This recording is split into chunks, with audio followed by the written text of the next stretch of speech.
Yeah. So busy over there. Hi, you guys. All right, everyone. Thank you very much for being here. Great to see all of you. We do have some announcements as we proceed with our briefing, and then, of course, happy to take some questions. This week, the UN is serving as host to an unproductive and ill-timed conference on the so-called two-state solution in New York City. This is a publicity stunt that comes in the middle of delicate diplomatic efforts to end the conflict in Gaza. Far from promoting peace, the conference will prolong the war, will embolden Hamas, and reward its obstruction and undermine real-world efforts to achieve real peace. As Secretary Rubio has made clear, this effort is a slap in the face to the victims of October 7th and a reward for terrorism. It keeps hostages trapped in tunnels. The United States will not participate in this insult, but will continue to lead real-world efforts to end the fighting and deliver a permanent peace. Our focus remains on serious diplomacy, not stage-managed conferences designed to manufacture the appearance of relevance. Also, the United States welcomes the ceasefire declaration announced yesterday between Cambodia and Thailand. We commend both governments for taking this important step to ease tensions along the border. President Trump and Secretary Rubio spoke with their Cambodian and Thai counterparts on July 26th to underscore the need for an immediate cessation of the violence. Building on those conversations, the United States, working in close coordination with the government of Malaysia, co-organized the ceasefire talks in Kuala Lumpur on July 28th. These talks provided a vital platform for both parties to come together in good faith and ultimately reach agreement on a ceasefire. We are also grateful to Malaysian Prime Minister Anwar Ibrahim for his leadership and for hosting the ceasefire talks. President Trump and Secretary Rubio remain firmly committed to an immediate cessation of violence and expect the governments of Cambodia and Thailand to honor their commitments to end this conflict. Further, in the aftermath of the recent typhoon and tropical storm that have devastated the Philippines, the United States remains committed to supporting the Philippine government in assessing the needs and providing critical assistance. The State Department is deploying a U.S.-based team to strengthen the local relief efforts, including supporting food distribution efforts for displaced families and coordinating logistics for relief efforts led by the government of the Philippines. To date, we have helped transport tens of thousands of food packs to the hardest-hit communities, ensuring vital resources reach those in need. This collaboration underscores the enduring partnership and strong ties between the United States and the Philippines. Finally, in today's topper, yesterday, President Trump announced a trade deal with the European Union, fundamentally rebalancing the economic relationship between the world's two largest economies.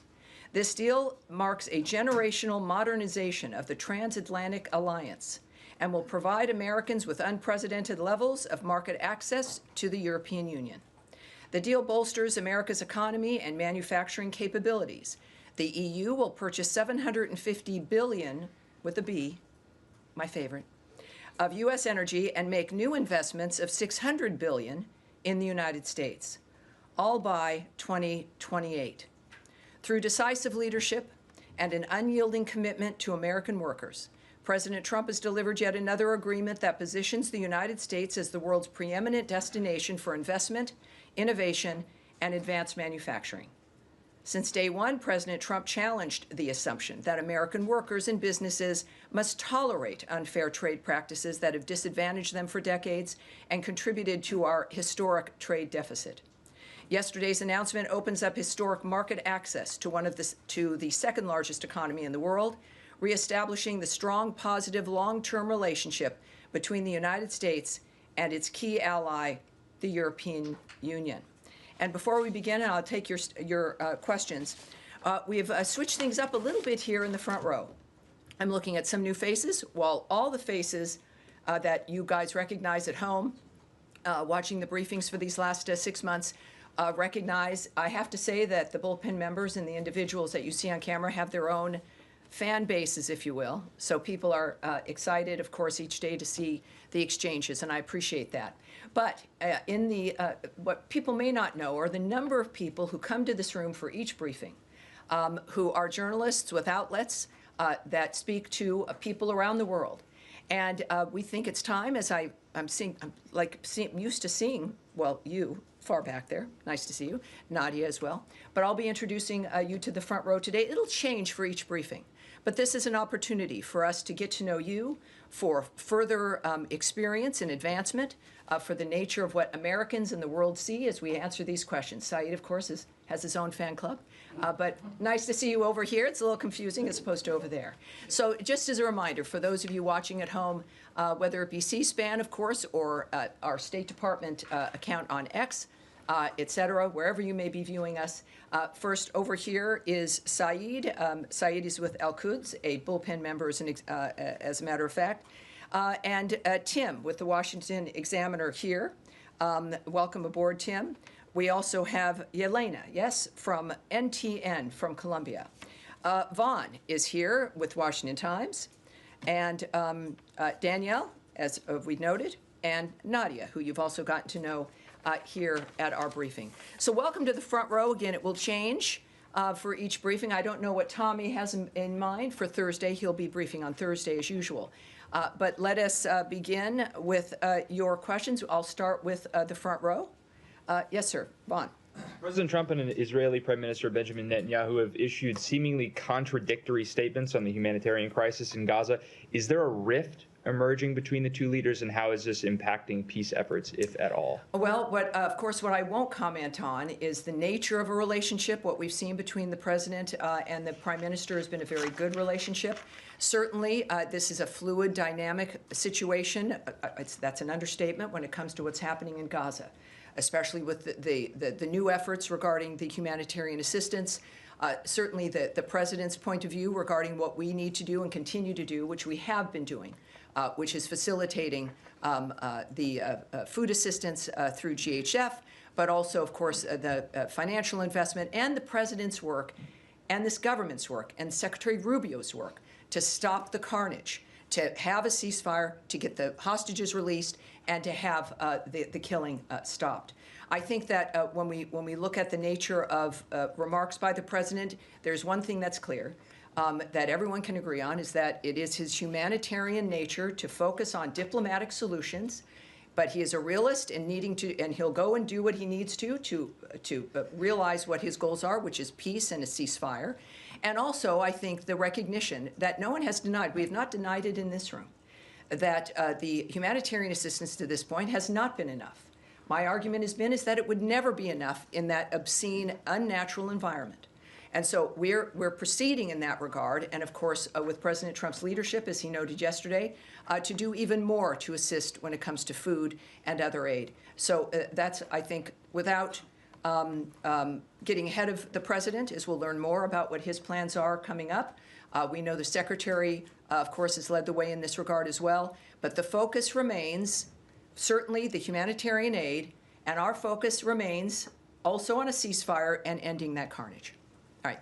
Yes. Yeah, thank you, Tommy. I like this position. It's really nice. Don't get used to it. Okay. All right. I have two questions, if you don't mind. The first one is about the United Nations conference that is taking place in New York. You just read the statement. We heard the president.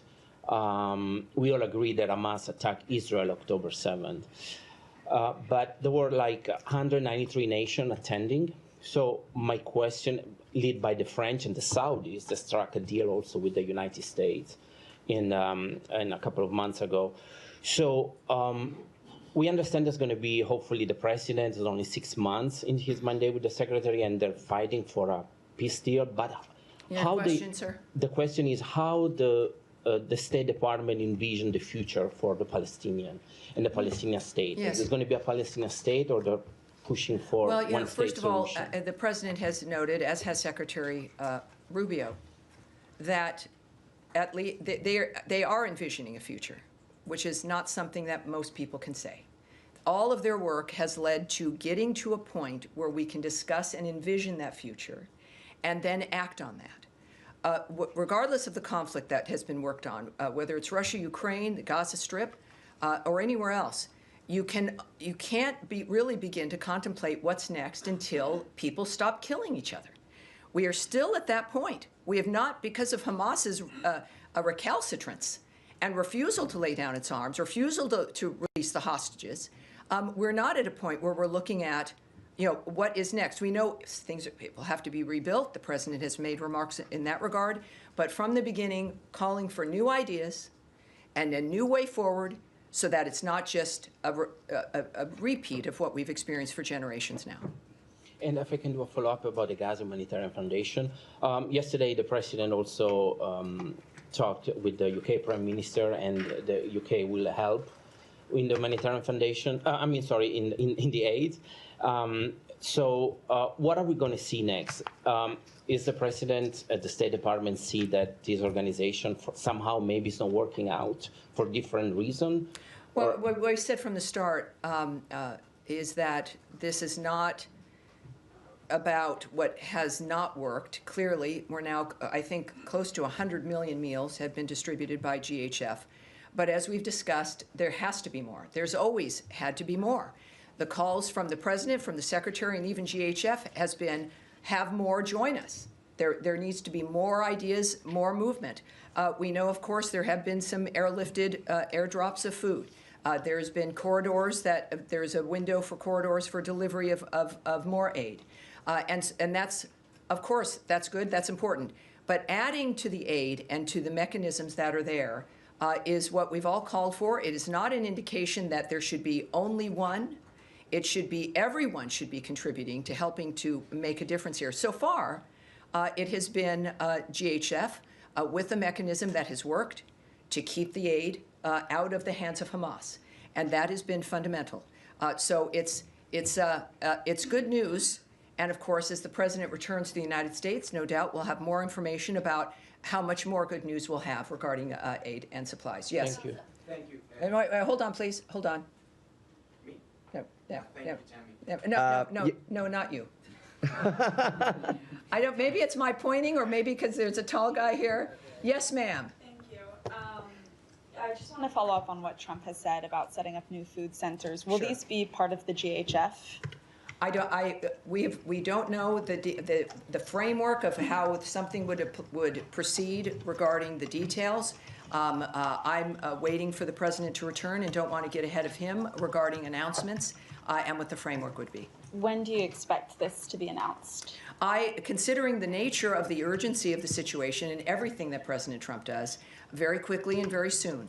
But we'll let that play out when he gets here and we get the details from those involved. And if I could just follow up, the IPC has said that GHF food items require water and fuel to cook, which is largely unavailable. And the IPC's Famine Review Committee said that their analysis of the food packages supplied by the GHF shows that their distribution plan would lead to mass starvation. Has the U.S. vetted what supplies the GHF is providing and ensured that they are providing the necessary nutrients and that they are able to be cooked? All right, I'm going to pass this off so we can get an answer to you. I do know that, again, the issue here is getting more food, more access, more everything. That has always been at the top of our list. But when it comes to this specificity of what's being handed out, we'll get back to you. Yes, ma'am. Thanks, Tammy. The president has now said multiple times that his administration has pledged $60 million toward food and other supplies for Gaza. The State Department has only announced $30 million for the Gaza Humanitarian Foundation. Can you say, has more money been earmarked for the GHF, or is there other funds that are going out to make up for that $60 million to $30 million difference? I would suggest a question for the White House there. Again, I know what we've done here at State. Clearly, the president is in a position when it comes to decision-making, knowing what parts are moving and where things are headed, that they would have probably a better answer for you regarding the rest. But it's only $30 million for GHF at this point. Can you say that? From what we, of course, have announced here at the State Department, that's in this particular, I would caution against the suggestion that with what State may have done and what's been announced is a reflection of the complete picture. So I tend to caution about those things. I will caution about that again. This is, as we all know, a very large issue, a very fast-moving issue, and there's many different pieces that are coming together in how it moves. And so the element that we have announced is an element and does not speak to an end or a final complete piece to what it is we're doing. All right. Yes. Thank you. Just following up on Daphne's question, I had asked her about what Gaza Humanitarian Foundation is distributing specifically, this was last week's briefing, specifically the high nutrient food that is needed. Yes, I know it's come up before as well. So, yeah, yes. and you mentioned that you would take that back to get more details on the distribution. I did get a line from this department in response to my questions last week. And the State Department spokesperson had said the Gaza Humanitarian Foundation Award remains subject to strict requirements, vetting, and oversight mechanisms like all department awards. And then they also deferred to GHF on the exact food items that are being distributed. Sure. There's been a lot that's happened since you were actually last at the podium. As you know, there's been the news out of France, and also now with the UK Prime Minister saying that the UK may well recognize a Palestinian state in September at UN Week if certain conditions are not met by Israel. And then, of course, there's been wall-to-wall coverage on images of starving children, photographic evidence of that. From our colleagues covering the story on the ground in Gaza. So I just wondered whether the vetting process and the strict requirements in this department is now having to take into account, obviously, all of this evidence, this photographic evidence, and is this giving the department some pause on these funds that are meant to go out the door to this organization? First of all, some of you may have seen a remark from Anna Kelly from the White House about the president's stance and what his plans are. She said President Trump wants to alleviate the suffering for the people of Gaza because he has a humanitarian heart. He announced a new aid plan today to help Gazans obtain crucial access to food. Details are forthcoming. What I will note about what's happening on the ground, of course, is what our focus is on, which is getting more aid in, which is getting a ceasefire, which has not been accomplished because Hamas refuses to do so. From the beginning, they have been the problem about why this continues to be an issue. We know that, of course, more food aid will be going in, considerably more. And for those, as we care about the nature of nutrition and the value of that, we'll have those details for you. And GHF can be reached, many of you have reached out to them, to ask them for those details. We at the State Department, the Secretary and the President of the United States, are focusing on saving lives, dealing with individuals who can stop what they're doing to create peace. And of course, as you know, the President has been frustrated on a couple of fronts regarding the killing of civilians, the using of civilians, the nature of what's happening at too many conflicts around the world. And that's what he's focused on. But it's a good issue to have, if there is a silver lining, about the fact that more food, more nutrition, more access is being created. And that's what we're doing in the meantime, while still trying to stop a war that makes that zone almost impossible. Nadia. Thank you, Tammy. I have two questions. An Israeli settler called Levy, he shot and killed a Palestinian peace activist. He's a father of three. His name is Aoud al-Haddalin in the West Bank. This settler was identified by the previous administration as an extremist, and he was under sanction, both by the EU and the US. The Trump administration has lifted the sanction on him. You often say you have the same values with the Israelis. How can you make sure that this guy is accountable when he killed a civilian, especially a peace activist? Well, of course, I think it needs to be said. It shouldn't have to be said, but we decry the loss of life everywhere. That has been the hallmark of the work that this administration is doing. It is at the top of mind for Secretary Rubio and all of us who work here at the State Department for a reason, because we care about what happens with other people. Here, certainly we care about, it is American First framework, but that value is about peace around the world as well, which also helps us. I would say also that we, as you know, we don't comment on investigations that belong to another government. Israel has investigations that it's implementing regarding situations of this sort. I don't know the end result of what that's going to be, nor will I comment or speculate on what should happen. What we do know, and I don't think we should have to, We have a status here, a posture, where all of this matters to us, to the point where the president's last and only, the second term, but his last effort is to make these things better and to save people's lives. So it is, it's certainly Gaza, a war zone. We're doing our best to make a difference there, and we will wait for the result of an investigation before we have any comment. Sure, this guy in the West Bank is not in Gaza. Well, but with the West Bank and Gaza, obviously, the nature of conflicts and what we've been working on, but I appreciate that, yes, of course. It's the same, I think, it's the same argument. We see this in the West Bank. We know when there's violence in general. We saw something unfold in New York City as well with a shooting in New York City yesterday. These things touch all of us. With the hero there being a Bangladeshi immigrant, a cop for 3 years, dies defending New Yorkers. It is the American story, and it's something that we all work to help try to make a difference on. All right. The second question is, two Israeli human rights organizations found that they concluded that Israeli practice in Gaza has aspects of genocide. The Trump administration has put sanctions on UN officials who concluded the same.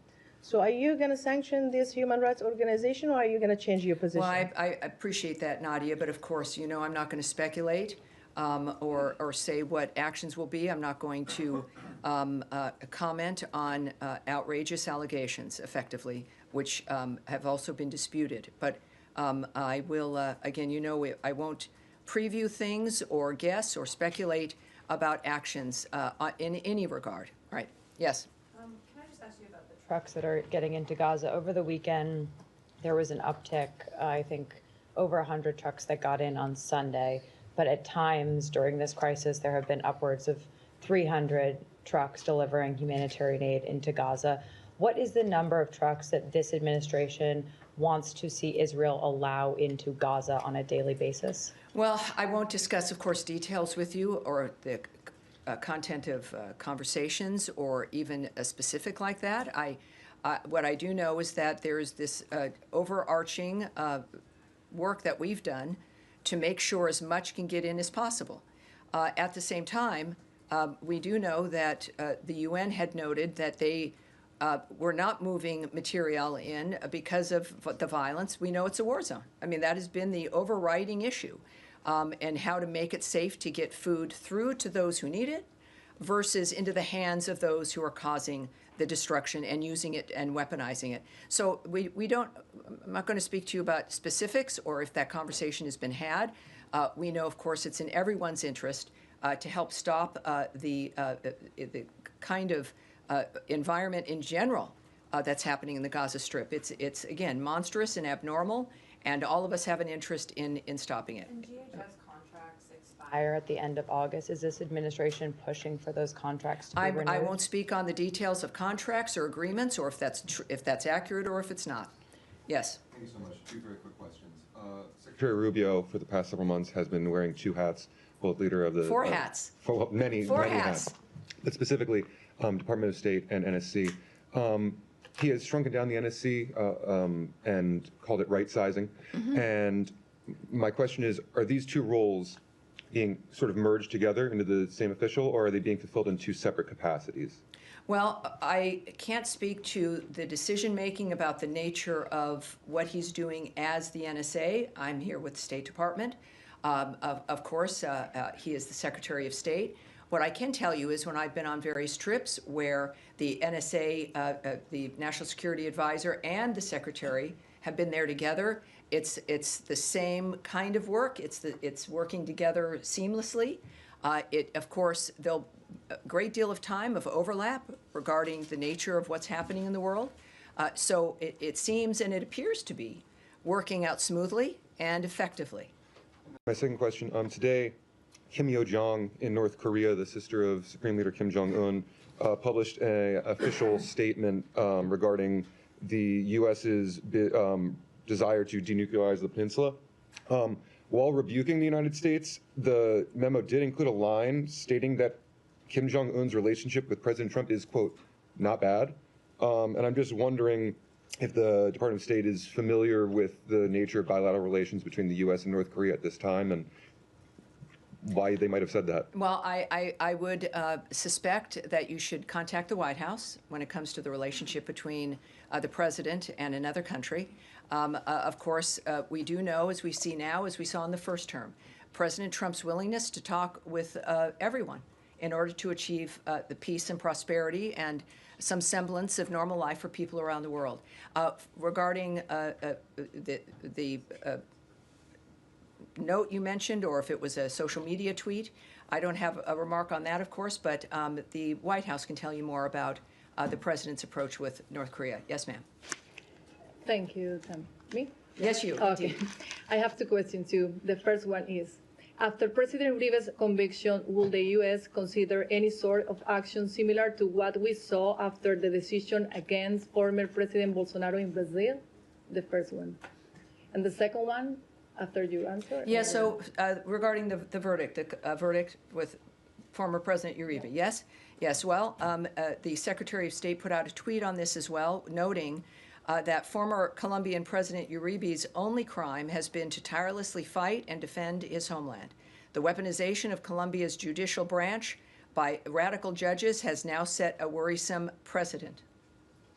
And the second one is, with the U.S. allow Chevron to operate in a country led by an administration charged with promoting terror and drug trafficking? Well, I can tell you this, and I love your very direct questions. What I know that there's two separate details that I don't have in front of me that I want us to take and get back to you in that regard. What we have said repeatedly, though, is that we will not allow oil revenue to fund or benefit that regime. And so I think that's something that we can repeat here at this point. But when it comes to some further details, let's see if we can get you. All right, Saeed. Thank you, Tammy. And I must admit, I feel a little bit vulnerable and closer to the floor here. Wow. I was always shielded by the front row. Well, see how you're thinking now, but you trust us, you're fine without the Italian rule about never having your back into an open space. Very quick question. You know, IPC said today what's going on in Gaza is famine. And the reason they didn't classify it as such is because they need the actual data, and they have to be in Gaza to collect that data, which Israel prevent them. So my two questions. Well, let me just say, as you know, I might, is that there is someone preventing people from getting into Gaza, and that's Hamas. Okay. Hamas is preventing everyone from being able to get in there, whether it is reporters, whether it's food deliveries, or those who might need to assess the nature of what's happening on the ground. People are afraid of a terrorist group, the masterminds of October 7th, which slaughtered babies up to the elderly, when they're living, dismembering them, putting a baby into a microwave, murdering women as they're raping them. That set of people are running the Gaza Strip. So it's understandable why people are concerned and can't get in. It is not the Israelis who have been defending themselves in this framework and who are ready to sign a ceasefire deal and have been ready for weeks to do so. Well, in fact, the Israelis are preventing everybody. They control the area, but that's another issue. My question to you: does this add the kind of urgency that would allow more trucks? To follow up on Kylie's point, more trucks, and to the level that it was before. It was something like 400, 500 trucks, especially during the ceasefire. And second, would the U.S. call on Israel to allow these groups to go in and give them, the facilities they need to report actually and factually? We've had progress here from the beginning of this conversation, and with the catastrophe of October 7th and what has unfolded since then. We've discussed all the time about what we need, and we've had progress. We've had, again, close now, I think, to 100 million meals distributed by GHF. We have had more trucks now moving into the area. Israel making accommodation to be able to try to allow that to happen without people being in danger. So we've seen this progress being made. When it comes to the number of trucks, I would caution that it's not an issue of numbers, but clearly the posture of the President, of the Secretary of State, is that all of this has to stop and everything has to get to whomever it needs it. That's not, that may end up being a certain number of trucks. It may be a certain other kind of effort, new ideas. So it's not I would just ask that we focus on what we've been focusing on here, which is having this violence end so that we can do a wholesale reformation of that area, a stopping of the violence, and a wholesale view of that a future really can exist. Yes, ultimately, it's going to be the best scenario. Everyone can go into Gaza and help. The president clearly will have ideas. The partners in that area, whether it be Egypt or Qatar and others, Jordan with their airdrops, everyone has an interest in the resolution of this. And inevitably, of course, it'll result in everyone getting what they need. All right. Yes, Abby. What is the U.S. position on the UK saying they will recognize the Palestinian state before the UN this September? I know my colleague brought it up, but considering they're using it as leverage to try to stop some of the starvation that President Trump himself said he's concerned about taking place in Gaza? Well, I think President Rubio's statement and my statement that I issued regarding the conference, the two-state solution, the fact of the matter is his remarks also when President Macron of France also did something similar in this regard, that this is a slap in the face to the victims of October 7th, that it rewards Hamas, and it harms the ability to stop this framework from, it allows it to continue. It gives one group hope, and that's Hamas. It is a rewarding of that kind of behavior, that if you wait long enough, if you don't cooperate, if in any other normal environment where someone was so utterly defeated, they would surrender. In this case, that just does not occur. And part of it is because of perhaps the hope that they receive on how long the suffering lasts, how much that pushes the world to acquiesce to their arguments. And there's one group that benefits from the images and the reality of the horribleness, and that's Hamas. And so there's a reason why they don't cooperate and stop. And this adds one more thing onto it that adds into their apparent posture that this is a winning thing to do. Clearly, we are of the opposite mind, and that I think we can say in general about that issue. President Trump said he didn't mind the UK Prime Minister taking a position on statehood. Is that, can you explain what the difference is well, there? Obviously, I'm not going to speculate on the president's reasoning, but I do know that none of us are in the business of telling people not to speak their mind. At the same time, I'm a big believer, as I know the Secretary is and the President is, and we showed this, I think, last November, is that persuading people, explaining your position, why it matters, how it impacts what we all want to achieve, is something that we must do, and that it's the way to persuade people, to change people's minds. So it doesn't surprise me that that is what he said. But of course, we also know, as I described, the nature of our situation here, about what that does in our efforts to stop the carnage. Yes? Thanks so much, Tammy. Appreciate it. GHF, according to the UN, there's been about more than 1,000 Palestinians killed at or near the aid sites since May 27th. Does the U.S. have an assessment on that number? It is not. That's not something I will speak on or go into the details about regarding our assessments of that situation. Certainly a wartime situation, but in the details and the numbers, no, I won't speak to that. Okay, and you mentioned the details of this new aid plan will be forthcoming. Are there people?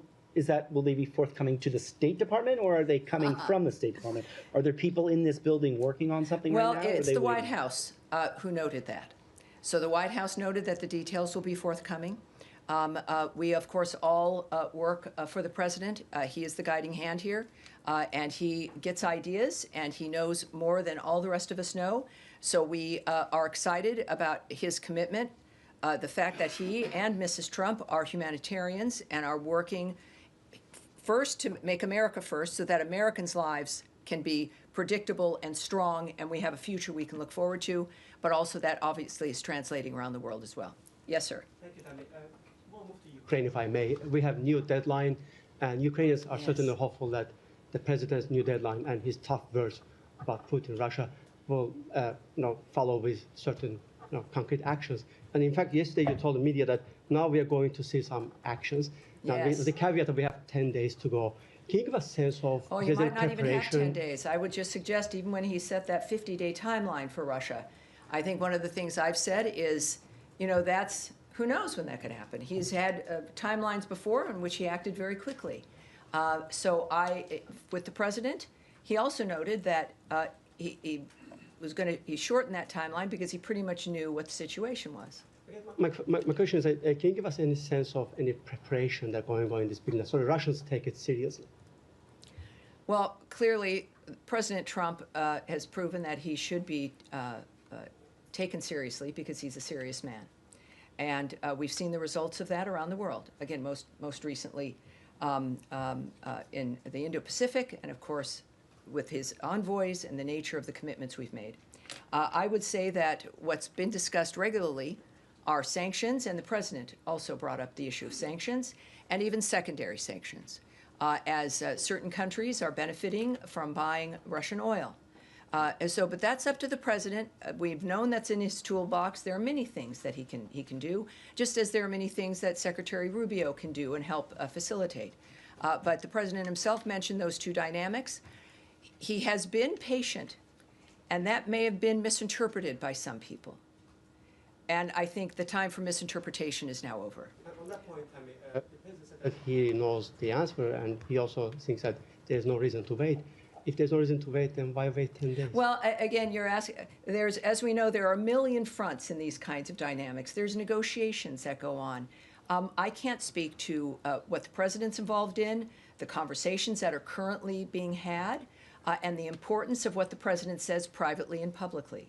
I would just trust that he's the one who would know, and being in a position here at the State Department where we're all ready to do what we need to do to get this situation accomplished for the president. All right, Eric. Yes, thank you, Tammy. I wanted to ask two questions. One on the impact of potential secondary sanctions, potential secondary tariffs. Is there a concern that that may be too blunt an instrument in that some U.S. allies or countries for which the U.S. Has been partnering and having negotiations, fruitful negotiations, as we saw today, for example, China or India, could be hit, that there could be a boomerang reaction from such sanctions, secondary sanctions, or the EU, other countries that would be inadvertently hurt in a way that would be counterproductive to broader U.S. goals? Well, no doubt. I'm not in the business, though, of the negotiations. There are questions that are asked about everything with the actions that might be taken. And I would presume, as we should, that all of the impact would be considered. Obviously, the president's first effort and first desire to solve problems is through diplomacy. For people who might be confused, I have a few comments that I can share with you from the president at first here. I'm disappointed in President Putin. I'm very disappointed in him. I'm going to reduce that 50 days that I gave him to a lesser number because I think I already know the answer. What's going to happen? He also said, yes, I'm going to make a new deadline of about 10 to 12 days from today. I think that was yesterday. There's no reason in waiting. I want to be generous, but we just don't see any progress being made. He said 10 to 12 days. I'll announce it probably tonight or tomorrow. But there's no reason to wait. If you know what the answer is going to be, why wait? And it would be sanctions and maybe tariffs, secondary tariffs. And he says, we are going to do secondary sanctions unless we make a deal. Based on common sense, you would think he'd want to make a deal. We'll find out. The president is not someone who is making a decision on the fly. This has clearly been consideration from the beginning. And we're prepared to do what's necessary. Thank you, Tammy. Following up on my colleague's question about Colombia, we know that we have a president and a secretary of state who take a great interest in what happens in the Western Hemisphere and pay a lot of attention.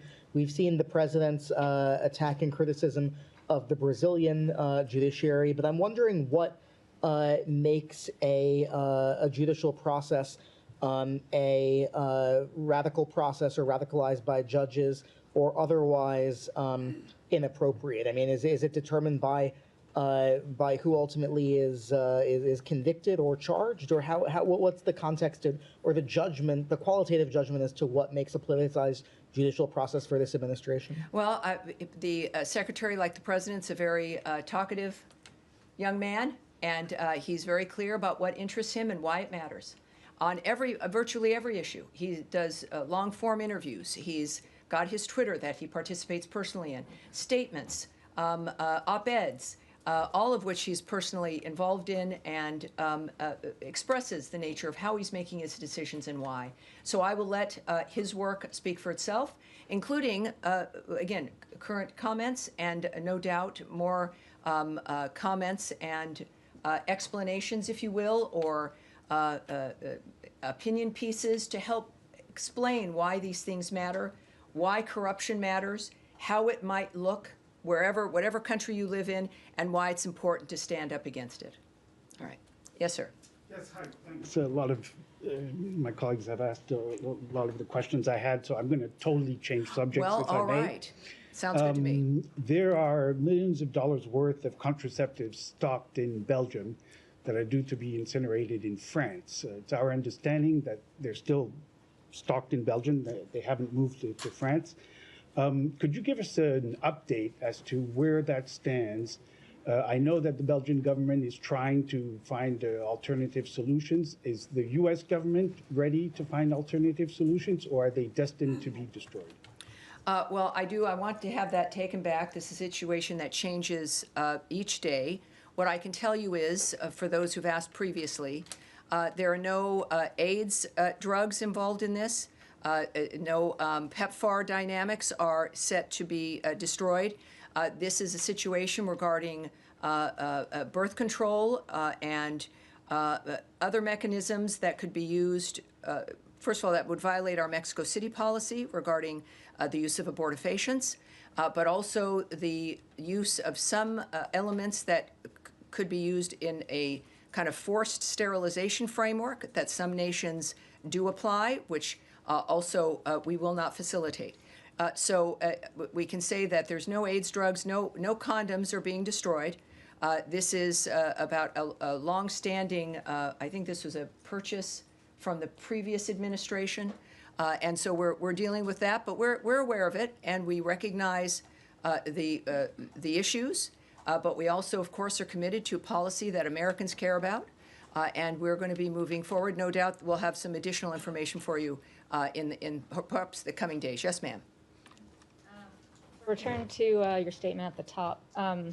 Could you explain why talking about Palestinian statehood or Palestinian future in Gaza rewards Hamas or is a slap in the face to the victims of October 7th? And I'm asking, given that none of the parties involved, to my knowledge, who are involved in these discussions or have plans to recognize statehood, have said anything about wanting Hamas to be in power. It seems like, according to the United States, according to Israel, and obviously as well as all these other folks involved in these conversations now at the UN, no one has expressed a desire to have Hamas in power. So how is that? How does it reward Hamas? I think that it's very often, not most often, actions speak louder than words.